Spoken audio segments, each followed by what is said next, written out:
Question है हमारा, explain the working principle of AC generator. Working बतानी है principle of AC generator with the help of A labelled diagram. तो सबसे पहले क्या है आपका एसी जनरेटर, ये होता क्या है, a machine, it is a machine which is use to produce alternating current by converting mechanical energy into electrical energy. यानी मैकेनिकल एनर्जी को इलेक्ट्रिकल एनर्जी में बदलने वाली जो डिवाइस है उसको हम बोलते हैं एसी जनरेटर कहते हैं, डायनेमो भी कहते हैं इसको। सेकंड इसका प्रिंसिपल बताना है, 3 मार्क्स क्वेश्चन ही, 3 मार्क्स का। तो प्रिंसिपल में क्या लिखेंगे, it works on the principle of, ये क्या आएगा आपका ELE, principle PLE। It works on the principle of electromagnetic induction whenever magnetic flux linked with the coil changes and EMF is induced in the coil, EMF lasts so long as magnetic flux changes। ये पता है हमारा क्या है, Faraday law of electromagnetic induction है, यानी Faraday law of electromagnetic induction के ऊपर क्या है ये बेस्ड है। इसका प्रिंसिपल क्या है, इलेक्ट्रोमैग्नेटिक इंडक्शन। तो प्रिंसिपल के बाद क्या करना है आपको, डायग्राम बना with the help of label diagram. तो ये डायग्राम बनाते हैं इसका एसी जनरेटर का।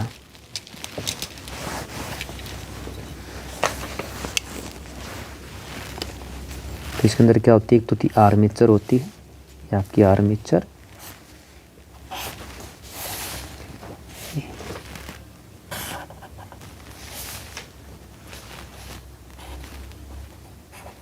रेक्टेंगुलर आर्मेचर होती है इस तरह से।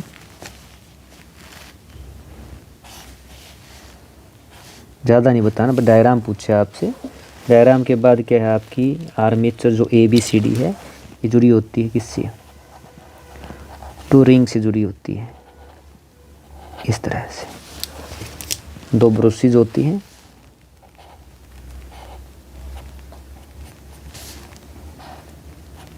ब्रशेज का इंटरनल सर्किट और एक्सटर्नल सर्किट के अंदर कॉन्टैक्ट प्रोवाइड कराती है। जो आर्मेचर रोटेट करती है 2 field magnet, strong field magnet के बीच में रोटेट करती है।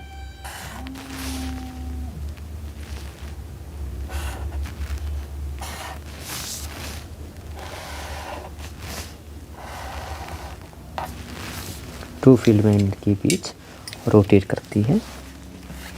जो N, ये हमारा हो गया S। इसके बाद क्या है, ये हो गया इंटरसेक्ट दिखाने के लिए। अब ये इधर एक्सटर्नल सर्किट,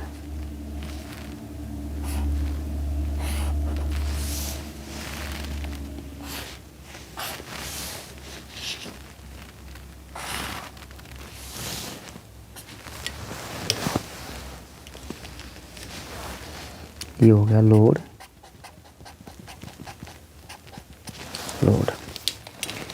इसे हम R से दिखा सकते हैं, R, या यहाँ पे हम लोड भी लिख सकते हैं,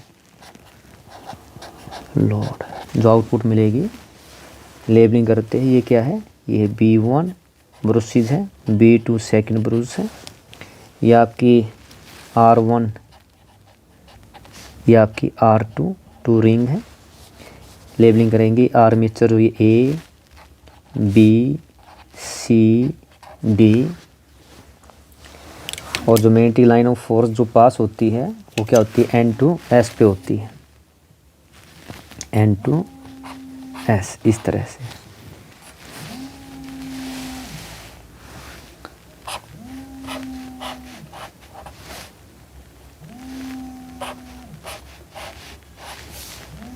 तो ये आपकी क्या हो गई है, मैग्नेटिक लाइन ऑफ फोर्सेस। और आपको पता है जो कोईल आर्मेचर रोटेट करती है ऑन है वर्टिकल एक्सिस पे रोटेट करती है। तो वर्टिकल एक्सिस क्या है, इसको दिखाएंगे, इस तरह दिखा सकते हैं, रोटेट। ये हो गया आपका वर्टिकल एक्सिस जिस पर कोईल क्या करती है, एंटी क्लॉकवाइज में इस तरह से आपकी रोटेट करती है। तो हम लेबलिंग हो गई है, ये डायग्राम हो गया आपका, लोड हो गया। करंट की डायरेक्शन दिखा सकते हैं, करंट जब आपकी AB अप होती है तो करंट की जो डायरेक्शन होती है वो क्या होती है, A to B C to D, और आर्मेचर में B1 से B2 की तरफ होती है। जब हम डायग्राम बनाएंगे इस तरह से B2 से B1 की तरफ होती है। तो ये सेकंड पार्ट हो गया आपका 3 मार्क्स क्वेश्चन था। सबसे पहले क्या किया आपने, देखिए एसी जनरेटर के बारे में बताया, सेकंड प्रिंसिपल बताया, प्रिंसिपल के बाद आपको क्या करनी है, वर्किंग बतानी। देखिए explain the working of generator with the help of label diagram, diagram की हेल्प से। तो देखिए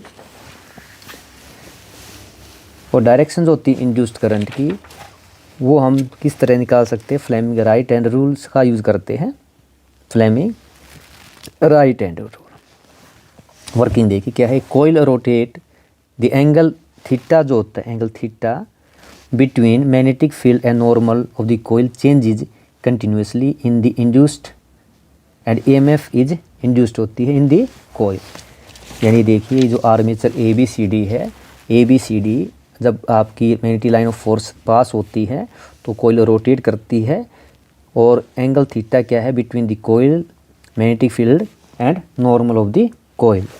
तो इसकी जब देखिए सबसे पहले क्या लिया है, अब AB अप है, यानी इसकी वर्किंग देखिए, let initially the plane of coil is perpendicular to magnetic field, let AB up side and CD down. यानी AB क्या आपकी अप है, इस डायग्राम की उससे समझ सकते हैं आप। देखिए फर्स्ट है आपका AB up side, CD down side, magnetic line of force passing through the coil, then armature AB rotate in anti-clockwise direction using Fleming right hand rule. Fleming Fleming right hand rule, the current induced, the voltage induced in the coil from A to B, C to D, and in external circuit you can see the current direction B2 to B1. Let's देखिए, let initially the plane of coil is perpendicular to magnetic field, AB upside, CD down. Let coils rotate in anti-clockwise direction. Therefore, side AB moves in direction downward, CD is upward direction. Applying Fleming right hand rule, we find current flows from A to B and C to D, and in external circuit it's from B2 to B1. ये first part हो गया। Next half के rotation, यानी after half rotation you can see this diagram. Now CD upside, AB moves down. Again same process, magnetic line of force passes through the coil, armature rotate in anti-clockwise direction. Then using Fleming right hand rule, now direction of current reversed. You can see D to C, B to A, and in external circuit you can see B1 to B2. After half rotation, AB moves up, CD moves in downward direction. Hence direction of induced current is from B to A, D to C, and in external circuit it's from B1 to B2. Now this process, this cycle, now this cycle repeated and repeated, induced current changes direction after every half rotation of the coil. Hence current induced in it,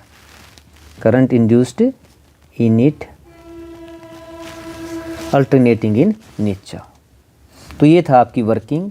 हमने क्या किया, हमने सबसे पहले आपका AC generator के बारे में बताया, AC जनरेटर, देन उसका प्रिंसिपल, देन थर्ड क्या किया, लेबल डायग्राम बनाया आपने। लेबल डायग्राम की हेल्प से क्या है, वर्किंग को एक्सप्लेन किया। वर्किंग के 2 पॉइंट है आपके, स्टार्टिंग में AB के अप साइड है, बिल्कुल सिंपल सी आपकी वर्किंग बताया आपको।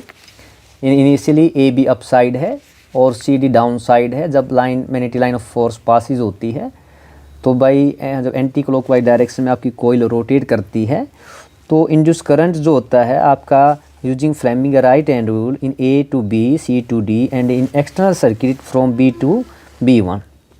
After half rotation you can see CD moves upside, AB moves downside. Again coil rotate in anti-clockwise direction using Fleming right hand rule. You can see direction of current reversed, D to C, B to A, and in external circuit from B1 to B2. This is the working of AC generator.